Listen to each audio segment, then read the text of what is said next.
qué sé yo, y construimos una presa aquí.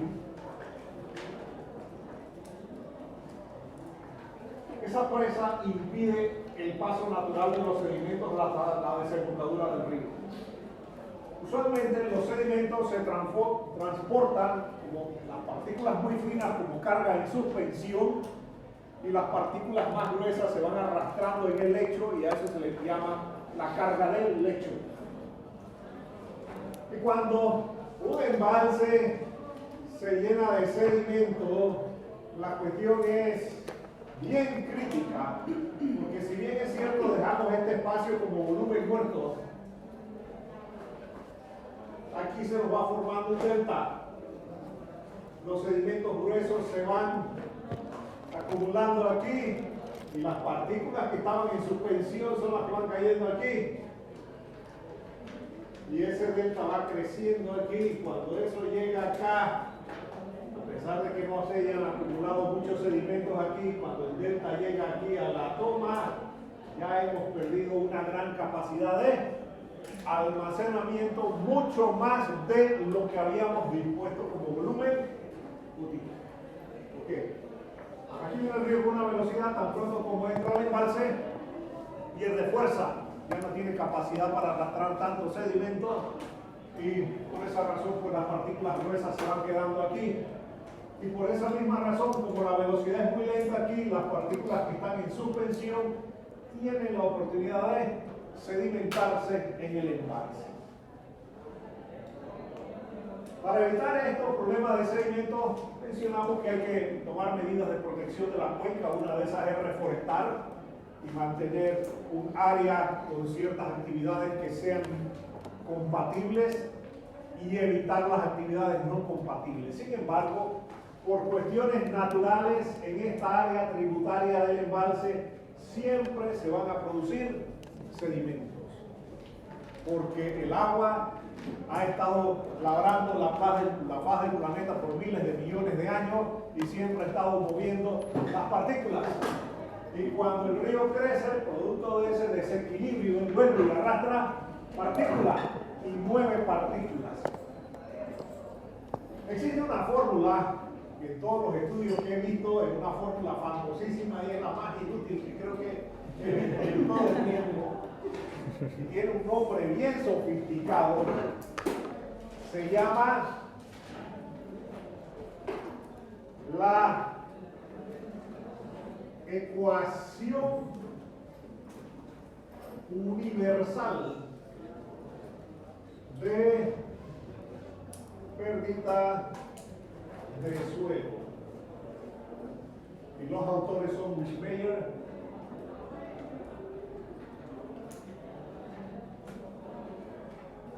y Smith. Con esta ecuación universal de pérdida de suelo, se trata de cuantificar cuánto suelo se va a perder aquí por el efecto de erosión en la cuenca.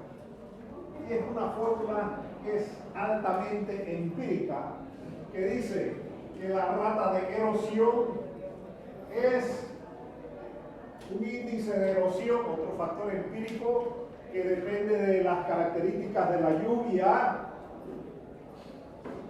un factor de erosión que depende del tipo de suelo, la pendiente promedio de la cuenca, la longitud del canal principal desde la divisoria de aguas hasta el sitio de presa, el tipo de cultivos que hay allí, y P, cómo se implementan las prácticas de conservación de suelo en la cuenca, y con excepción de estos otros parámetros son totalmente empíricos. La ecuación de Wissmeyer se aplica con mucha dificultad en parcelas relativamente pequeñas y homogéneas. Pero cuando tenemos un embalse, tenemos cuencas grandes y extremadamente heterogéneas. Así es que no conozco a nadie que haya podido aplicar exitosamente la ecuación de Wishmeyer y Smith en una cuenca cuando estamos cuantificando la producción de sedimentos que se va a dar por efecto del movimiento del agua en la cuenca.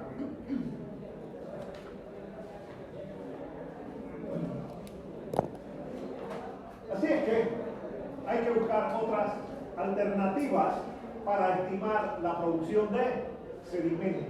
Y recuérdese que se transporta como carga en suspensión y carga del lecho.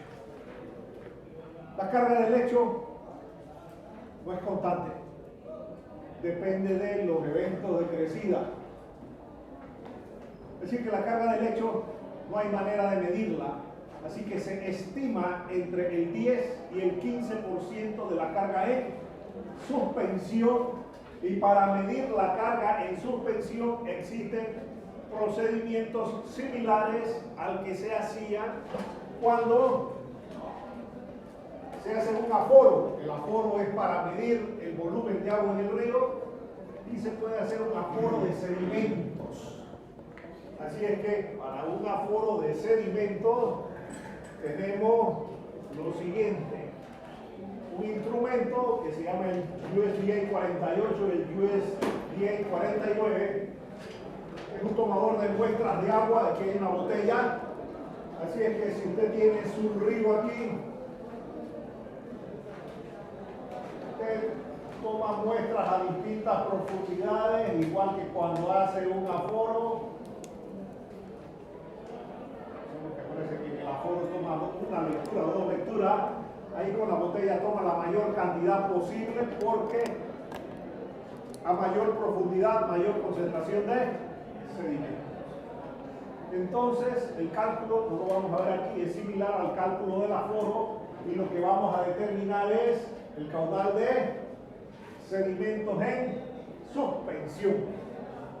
Así que esa muestra se lleva a un laboratorio de suelo, la muestra se pesa, se seca y se determina la cantidad de partículas que hay allí, y en función de eso se evalúa cuántos sedimentos se estaba transportando en ese río en suspensión en un momento dado.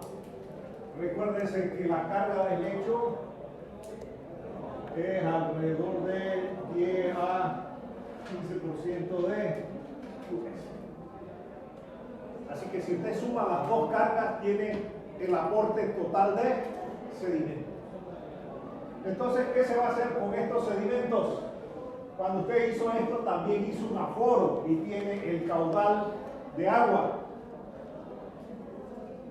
Y tiene que estar muestreando eso periódicamente, porque el transporte de sedimentos depende, y muchas veces los aforos hacen aforos de crecida, que son aforos más rápidos, porque durante la crecida es cuando más sedimentos se transportan.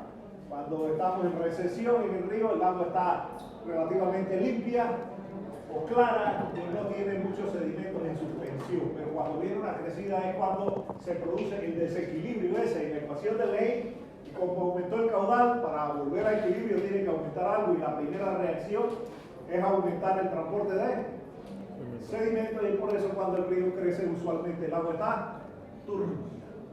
Así es que de esta manera se mide. Esas pruebas no son baratas, y hay pocos laboratorios del suelo que les gusta hacerlas. ¿Okay? Porque hay que coleccionar una gran cantidad de botellas, alrededor de 20 a 50 muestras por sección transversal del río. Y si el río es más grande, más muestras. Entonces, procesar esas botellas es relativamente caro, y a veces no les gusta hacerlo mucho a la gente. Entonces, ¿qué se hace? Se va a hacer una curva de correlación entre el sedimento de suspensión y el caudal. De modo que vamos a tener que QS va a ser igual a K por Q a la N. Y usted va a tener esto y va a tener esto. Midió el caudal de sedimento y midió el caudal que había en el río en ese instante. Y como usted va a necesitar alrededor de unas mínimo 10 lecturas en distintas situaciones, usted va a encontrar una relación entre esto y esto. Porque recuérdense que esto no se mide, lo que se mide es el nivel, como una función del tiempo. Y con su curva de calibración, Q es igual a por N menos C a la B, conocido el nivel, usted tiene el caudal. Conocido el caudal, estima el transporte de sedimentos en el río. Y usted puede hacer una gráfica similar a un hidrograma, pero no de descarga, sino un hidrograma de sedimentos, QS en función del tiempo. Y si usted calcula esa área que hay ahí abajo, tiene el volumen de sedimentos que se transporta en el río en este intervalo de tiempo.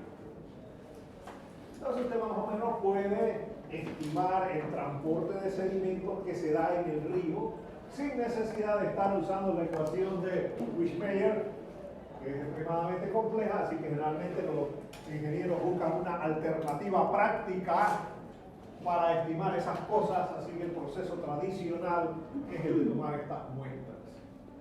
Pero esas muestras no se toman permanentemente, se toman suficientes muestras para sacar una curva de correlación entre caudal de sedimentos y caudal. Y como lo que se mide es el nivel en la estación de aforo, con el nivel se tiene el caudal de agua y con el caudal de agua se estima el caudal de sedimentos. Y lo que nos interesa es el volumen de sedimentos en un intervalo de tiempo. Esos volúmenes de sedimento no se van a venir por acá, porque un porcentaje bastante elevado de sedimentos es atrapado en el embalse. Y esos son los sedimentos que se van acumulando en el embalse y que le van quitando capacidad de almacenamiento de agua, y que eventualmente vamos a tener el embalse lleno de sedimentos y que no lo vamos a poder usar. Yo tuve la oportunidad en California de ver la rehabilitación de un embalse para abastecimiento de agua, de greño. Tuvieron que secar el embalse. Todas las comunidades que se abastecían de agua ahí no tenían cómo encontrar agua de ahí, tenían que buscar agua de otro lugar. Así que les traían aguas en cisternas. Drenaron el embalse y luego llamaron a todas las empresas constructoras y de cemento. ¡Hey! ¿Quieres arena, grava? Ven y sácala. Te la vendo barata. Y todo el mundo ahí desesperado con su retro y llevándose camiones y camiones. Pero eso les demoró alrededor de 3 años rehabilitar el embalse. Entre cuando lo vaciaron, le sacaron toda la grava, la arena y todo lo que había ahí acumulado, material bien fino, y las concreteras felices, grava fina, nada más les avisaron y todo el mundo, la pelea y la fila de camiones ahí a sacar el material. Después que limpiaron todo eso, hay que esperar que se vuelva a llenar el embalse. Eso les tomó un poquito más de 3 años, y durante 3 años las comunidades que se abastecían de agua ahí, desenreño total.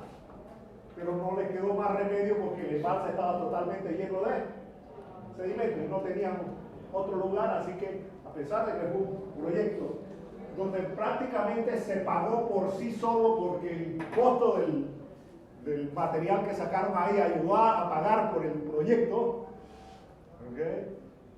Tenemos el problema de tiempo, que hay que desactivar, cerrar la producción, vaciar el embalse, sacar todas esas cosas, y por suerte le encontraron un buen uso. Era un material muy fino el que había ahí, arenas finas, que las concreteras se lo estaban peleando para sus cuestiones de producción de cemento.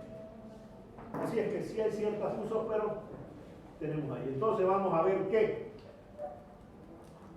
existen algunas metodologías para calcular esos sedimentos. Sin embargo, tenemos un problema. ¿Y cuál es el problema? Que el peso específico de esos sedimentos no es constante, porque en miles de años biológicos ahí, ¿qué se va a formar? Se va a formar una roca sedimentaria Ustedes vieron rocas sedimentarias en geología.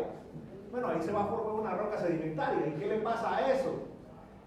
Que todo el peso, tanto del agua como del material que va ahí, va compactando el material que se va acumulando.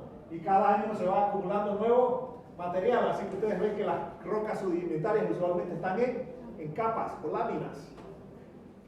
Porque la que cae arriba compacta la de más abajo y la nueva que va cayendo va compactando, entonces quedan en capas o láminas y el peso específico de ese material no es constante, va a ser función del tiempo y va a ser función de la composición de los sedimentos en suspensión. Así es que esto es más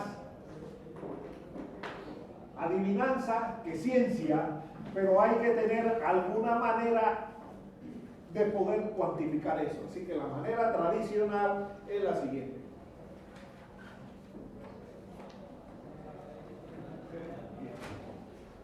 Tenemos aquí dos cosas. Primero, los materiales en suspensión van a estar compuestos por partículas y el tamaño de las partículas la vamos a, según el tamaño de las partículas, ustedes se acuerdan de granulometría en suelo, ¿okay? Que tenía partículas gruesas, finas, no sé qué. Entonces aquí generalmente las partículas finas que van en suspensión las clasificamos como arena, limo y arcilla.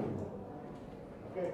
Así que clasificamos las partículas y tenemos que ver la composición, y cuando se toma esa muestra,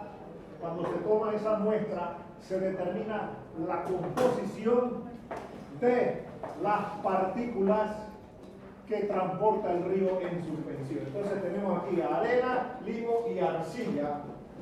Y aquí viene nuestra fórmula, aquí dice W, bueno, la voy a cambiar.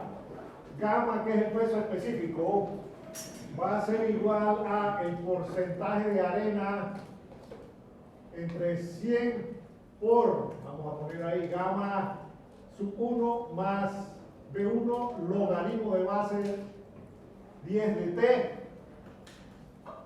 más, vamos a usar una mejor notación más tradicional, más el porcentaje de limo entre 100 por gamma 2 más B2 por el logaritmo de T más el porcentaje de arcilla entre 100 por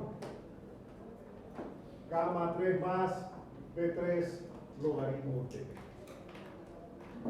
Cuando no se sabe nada sobre la composición de sedimentos ni la edad de sedimentos, se asume un valor promedio de gamma de 70 libras entre pie cúbico.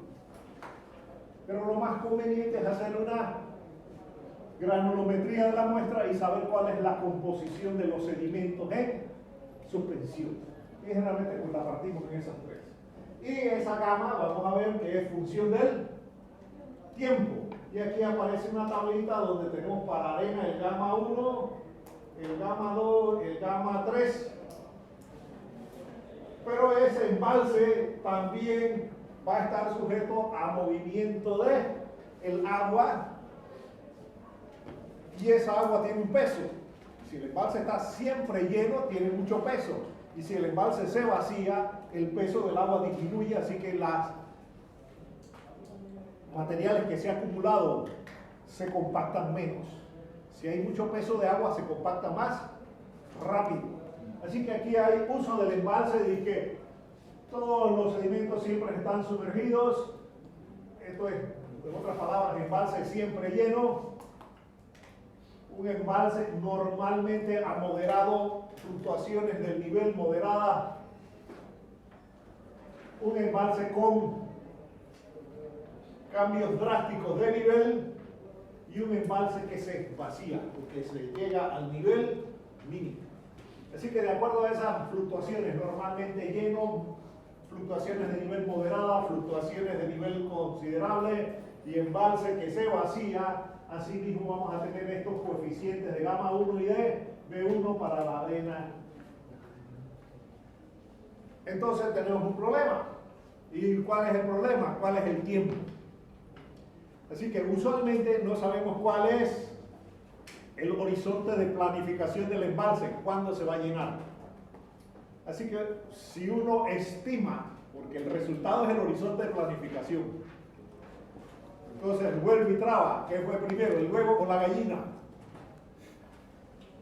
No sabemos cuál es mi horizonte de planificación. Si mi horizonte es de planificación a 100 años, buscamos el punto medio y usamos un tiempo de 50 años. Si el horizonte de planificación, es decir, cuando el embalse se me llena, es de, por decir algo, 200 años, entonces usamos un tiempo de 100, etcétera, etcétera, etcétera. Usamos el tiempo medio del horizonte de planificación, que es lo que vamos a calcular aquí, pero no lo sabemos. No lo sabemos. Entonces, con eso sacamos el peso específico promedio que va a haber en ese intervalo de tiempo para la composición de sedimentos en suspensión en ese embalse, que son los que usualmente se están acumulando aquí. Okay, muy bien. Entonces, para ello vamos a tener esta curva de aquí, que es la curva de eficiencia del sedimento para atrapar sedimentos.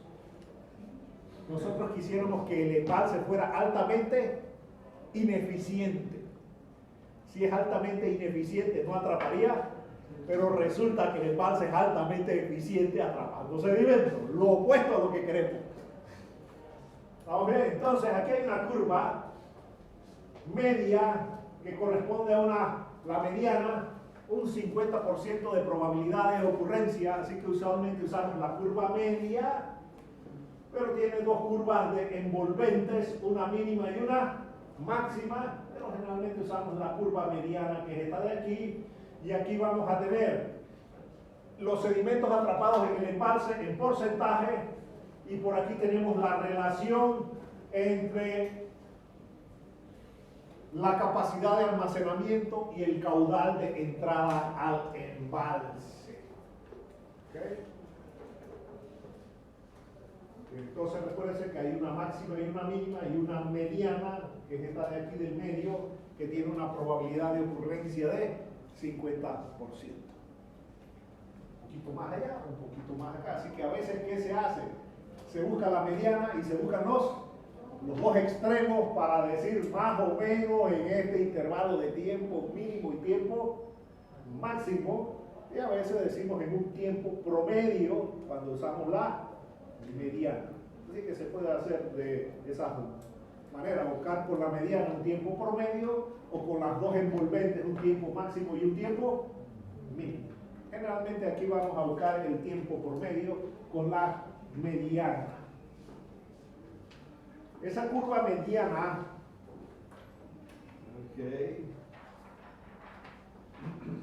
tiene una fórmula muy interesante.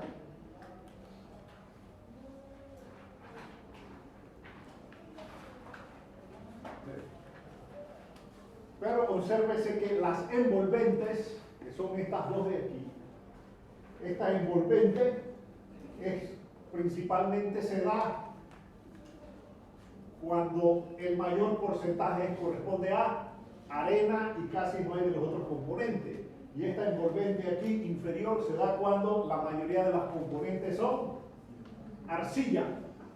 Así que cuando es prácticamente arena, es esta envolvente de aquí. Así que también usar estas envolventes va a depender de la composición de los sedimentos.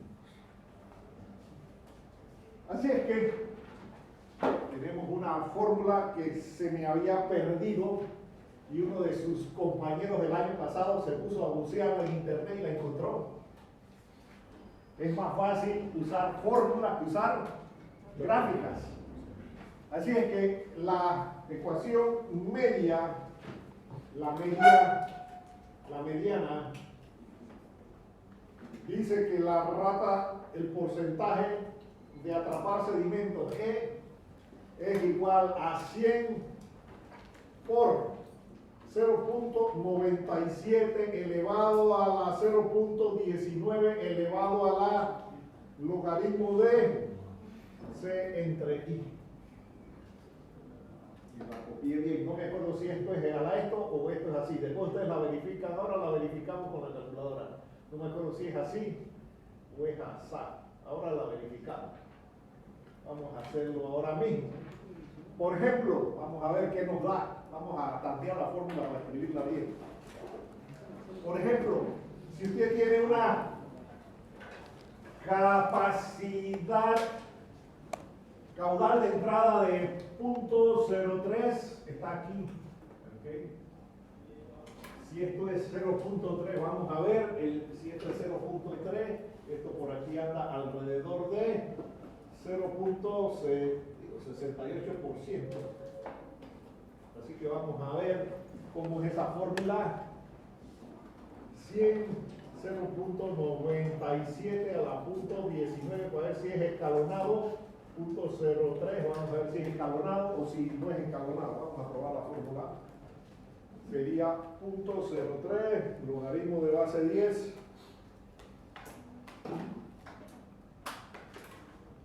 Punto 19.